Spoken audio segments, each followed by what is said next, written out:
Bienvenidos a la capacitación, inspección y evaluación de seguridad de contenedores. Les saluda Gabriel Guayamares, quien les va a acompañar en el transcurso de esta capacitación. Objetivo de la capacitación. El objetivo de esta capacitación es que nuestros colaboradores aprendan a identificar los riesgos en protección y los puntos vulnerables de los contenedores. Vamos a iniciar conociendo a los contenedores. Vamos a iniciar con esta pregunta: ¿qué es un contenedor? Nos dice que los contenedores son recipientes de carga para el transporte, ya sea marítimo, terrestre, aéreo o multimodal. Se trata de unidades inmóviles que protegen la mercancía ante factores externos. Existen pues diferentes tipos de contenedores, los cuales son usados para diferentes cargas de mercadería, dependiendo su estado, su dimensión, etc. Nosotros en esta oportunidad les estamos mostrando 7 tipos de contenedores, los cuales son más usados en el comercio nacional e internacional. Entre ellos tienen el dry van, el reefer, el tipo cisterna, el flex, el open side, el open top y el frac trap. Seguridad en los contenedores. Se debe proteger la integridad de los contenedores que ingresan o permanezcan dentro de las instalaciones portuarias o almacenes, en las cuales nosotros prestamos servicio. Para ello debemos verificar los siguientes controles de cierre. Primero, cuando ingresa un contenedor a nuestra instalación o a la instalación donde prestamos servicio, tenemos que verificar los precintos o el sello del contenedor. ¿No? Estos precintos deben tener una numeración visible, no deben tener señas de haber sido modificado. De preferencia deben de ser precintos normados por la norma PAS ISO 17712. Esto es con la finalidad de que no puedan ser clonados con facilidad. Otro de los puntos que tenemos que tener en cuenta son el estado de las puertas. Las puertas no pueden ser violentadas o no pueden tener señas de que hayan sido violentadas. El otro de los puntos que también tenemos que revisar es el sistema de bloqueo. Los sistemas de bloqueo deben de estar sin muestras de que han sido forzados o que han tratado de violentarnos o vulnerarlos. De identificar nosotros alguno de los casos antes mencionados, que vendría a ser que cuenten con un precinto o un sello, ¿no? Que las puertas no hayan sido violentadas y que el sistema de bloqueo no haya sido adulterado. Y así, en caso nosotros detectamos alguno de estos puntos, debemos identificarlos e informar al supervisor de turno inmediatamente y a nuestro centro de control para que estos, a través de las cámaras de CCTV, hagan un seguimiento y un paneo a este contenedor. En la diapositiva anterior habíamos mencionado que se debe proteger la integridad del contenedor. ¿Qué cosa es la integridad del contenedor? La integridad del contenedor es que el contenedor se mantenga o permanezca en su manera o en su estado original de preferencia. ¿Cómo vamos a revisar esta integridad? Vamos a revisarla de manera visual. Y para esto vamos a considerar los siguientes criterios básicos. Primero, el bloqueo del contenedor. Este sistema de bloqueo del contenedor que está en la primera imagen, no es donde se cierra el contenedor, donde se ponen los precintos y hace el sellado. Se tiene que verificar si todos los mecanismos de cierre son fiables y están en buen estado y son seguros. Detectar si el material con el cual está hecho tiene alguna unión o algún cambio distinto o alguna diferencia de colores. Si detectamos esto, quiere decir que probablemente esto ha sido vulnerado y han tenido que fabricar de nuevo el sistema de bloqueo para poder instalarlo y cerrarlo. Ahí tenemos una observación. Otro de los puntos es inspeccionar los pernos y los tornillos, buscar reparaciones y placas que hayan sido soldadas recientemente. Otro de los puntos y criterios que tenemos que tener en cuenta es el tema de los lados del contenedor, del lado izquierdo y del lado derecho. Tenemos que analizar si tiene algunas reparaciones inusuales. Tenemos que ver si la reparación de las paredes, tanto internas como externas del contenedor, en caso ingrese un contenedor vacío y tengamos que nosotros aplicar el sello, tenemos que revisar la parte interna visualmente de este contenedor para poder detectar si es que existe algún tipo de reparación o soldaduras recientes o pinturas recientes que puedan ser visibles. ¿Cuál es la finalidad de esto? Es que en algunos de los casos, si nosotros utilizáramos una herramienta para golpear ligeramente las paredes de los contenedores, podríamos escuchar que es un sonido hueco.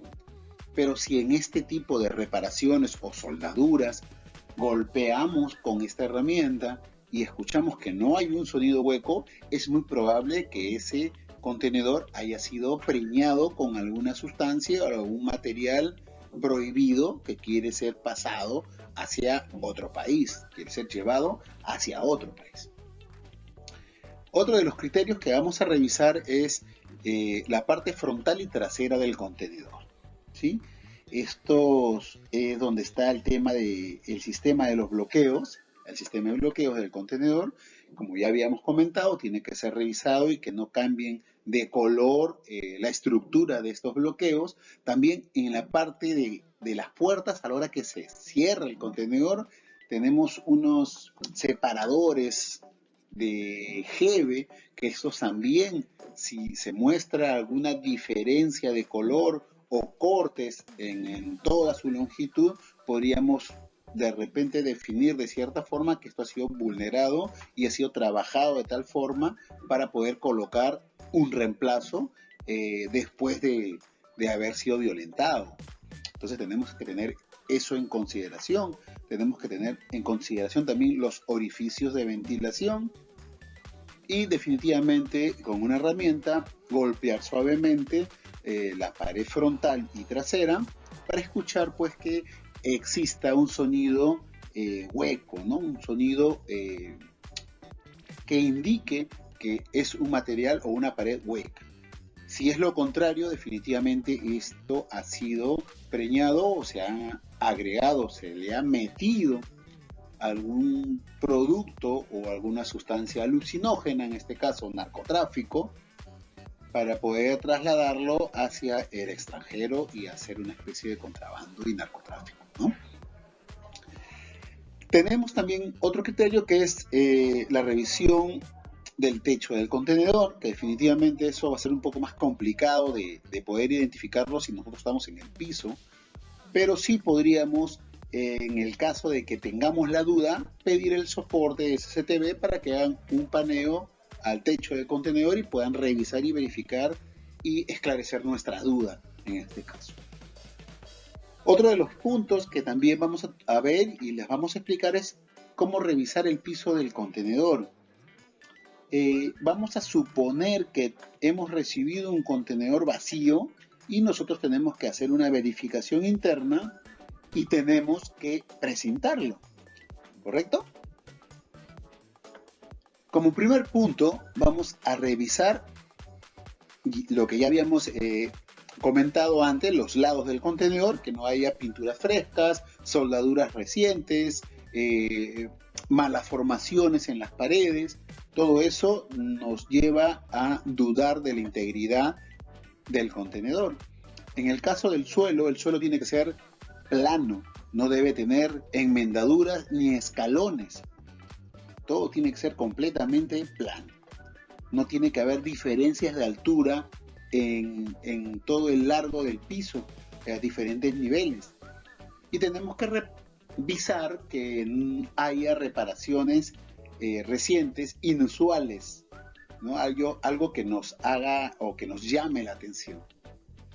Y si esto sucede, definitivamente tenemos que comunicar a nuestro supervisor, a nuestra jefatura inmediata, y al centro de control para que nos ayude con el paneo de las cámaras. Procedimientos. En toda instalación portuaria o en toda almacenera donde se trabaje con contenedores y se almacene contenedores de los diferentes tipos, debe de contar con procedimientos escritos establecidos y comunicados a todas las partes interesadas para poder definir ciertos criterios, ¿no? Los criterios de la responsabilidad de la revisión, quiénes son o quién es el que tiene que revisar estos contenedores a la hora del ingreso, la forma de actuación ante alguna anomalía tiene que estar escrita dentro de los procedimientos también.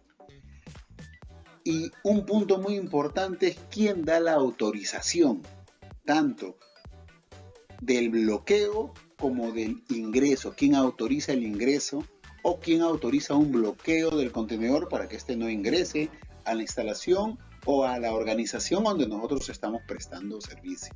Tenemos que tener en claro estos tres criterios con respecto a los procedimientos. Nosotros que estamos certificados con el ISO 28000, que son los sistemas de gestión de seguridad para la cadena de suministro, hemos podido identificar en el punto 4.3 de la norma, que es la evaluación del riesgo de seguridad y planificación. Vamos a ver este enfoque de seguridad de los contenedores en base a este ISO 28000. ¿Qué nos dice? Que la evaluación del riesgo de seguridad, ¿qué tenemos que hacer? Nos dice que la seguridad de los contenedores, en este caso, la organización debe de establecer y mantener procedimientos, que es lo que veníamos comentando ya en la diapositiva anterior, para la identificación y evaluación continua de las amenazas de la seguridad y de las amenazas y riesgos relacionados con la gestión de la seguridad, la identificación e implementación de medidas de control. Todo eso debe estar dentro del procedimiento. Identificación y evaluación de los métodos del control de las amenazas y riesgos en la seguridad. Deberían, como mínimo, ser apropiados a la naturaleza y escala de las operaciones. O sea, dependiendo de la magnitud de las operaciones, tenemos que empezar a desarrollar este tipo de controles. En estas evaluaciones se debe de considerar la probabilidad de un evento y todas sus consecuencias. Para esto la norma te habla de varios puntos y varios criterios y nosotros hemos querido tocar y tomar los dos primeros criterios, el punto A y el punto B. En el punto A nos dice que las amenazas y riesgos de falla física, tales como falla funcional, daño incidental, daño malicioso o terrorista o acción criminal. ¿Qué quiere decir este primer punto? Dentro de los controles y de la seguridad de los contenedores y su integridad, tenemos que tener en cuenta que hay gente que quiere vulnerar toda la cadena de suministro para cometer un hecho ilícito, para cometer narcotráfico, para sabotear la instalación, para hacer un hecho incidental, un daño malicioso o simplemente hacer una acción terrorista. En el punto B nos dice que las amenazas y riesgos operacionales, incluidos el control de la seguridad, de los factores humanos y otras actividades que afectan el desempeño, la condición o la seguridad de las organizaciones. ¿Qué nos quiere decir este enfoque? Que nosotros, como profesionales de la seguridad, tenemos que tener y desarrollar todos los controles dentro del factor humano para poder desarrollar nuestras actividades y hacer que no se vulnere la cadena de suministros al ingreso de estos contenedores. Bueno, compañeros, esta capacitación realmente ha sido muy práctica, muy rápida. Hemos tocado los puntos precisos que nosotros consideramos que ustedes deben de saber y deben tener conocimiento y concientizarse en sus actividades diarias, sobre todo a los que les toca laborar en línea de camiones o en puertas de acceso donde se tiene que tener control del ingreso y salidas de contenedores. Gracias por su tiempo. Se despide su amigo Gabriel Guayamare Fuente, jefe del equipo del Sistema Integrado de Gestión de Super Security Systems.